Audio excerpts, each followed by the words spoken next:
Mindset transformation does not begin with changing what you think. That is already a misunderstanding. It begins the moment you see that most of your thinking is inherited, repeated, and unconsciously defended. Until that moment, we are not living. We are reacting. We are replaying old programs and calling it choice.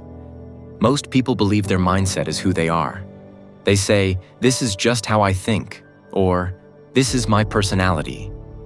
But if you look closely, you will see that what you call your mindset was shaped by conditioning, family, culture, trauma, reward, fear, and imitation. You didn't choose it. You absorbed it. Self-mastery begins when you stop trying to force a better mindset and start seeing the one you already live from. Right now, notice how your mind interprets this moment. Is it comparing? Is it judging whether this is useful? Is it waiting for something dramatic? That movement, that constant commentary, is the very thing that shapes your reality.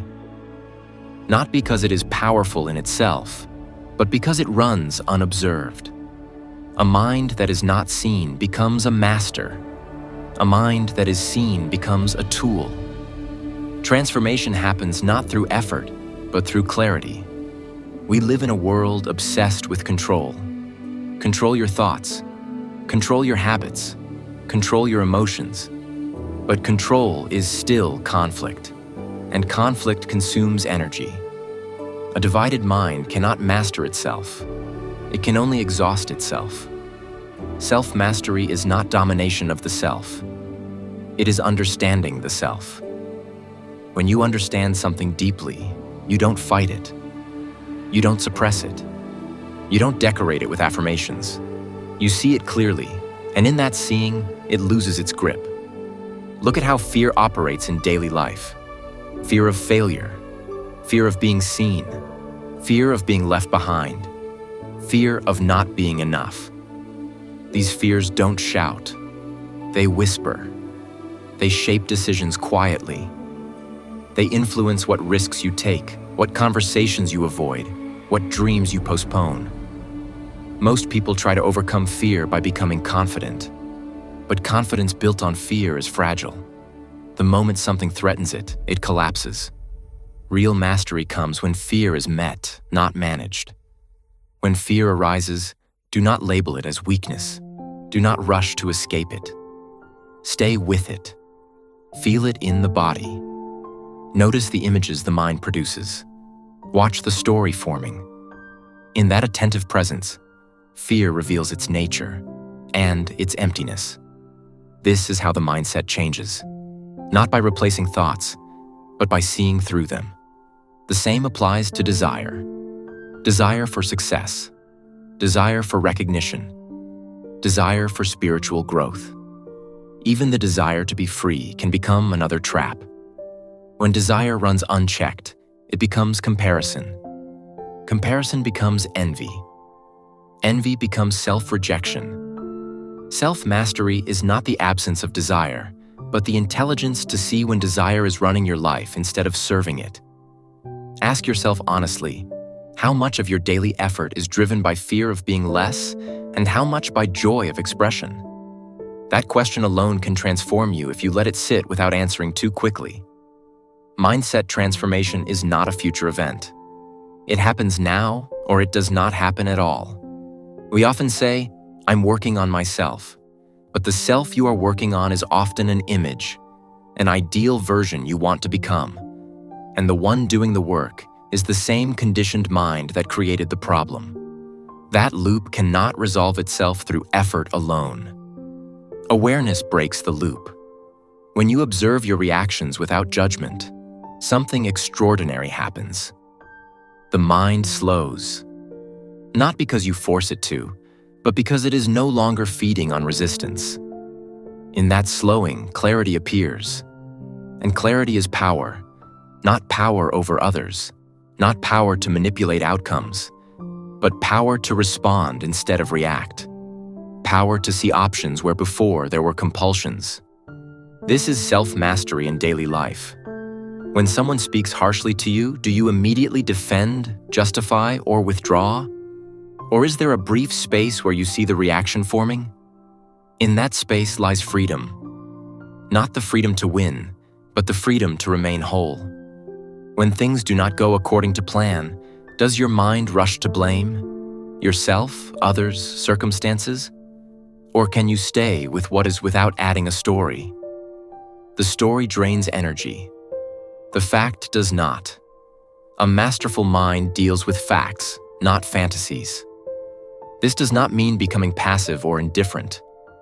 On the contrary, clarity brings precise action. When the mind is not clouded by internal conflict, action becomes simple, effective, and compassionate.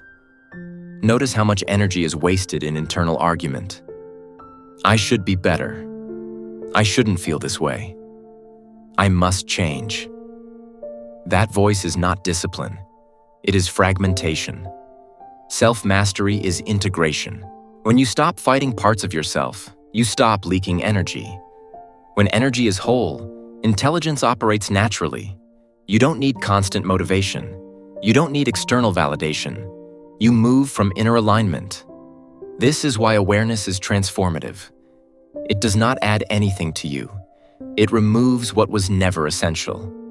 Mindset transformation is not becoming positive. It is becoming honest. Honest about your fears.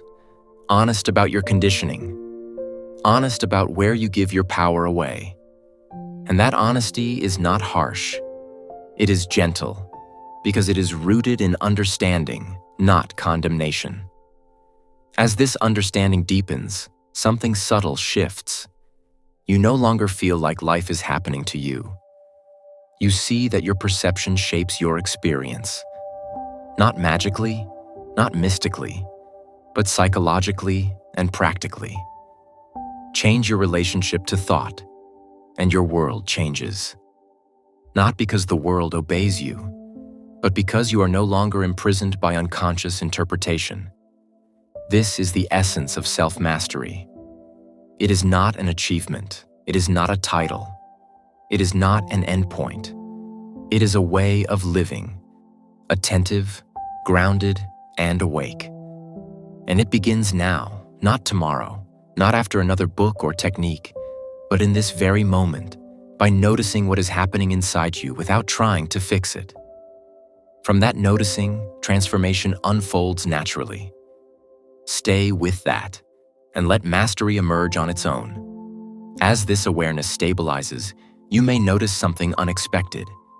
Life does not become quieter on the outside, but it becomes quieter on the inside. Challenges still arise. People still misunderstand you. Plans still fail.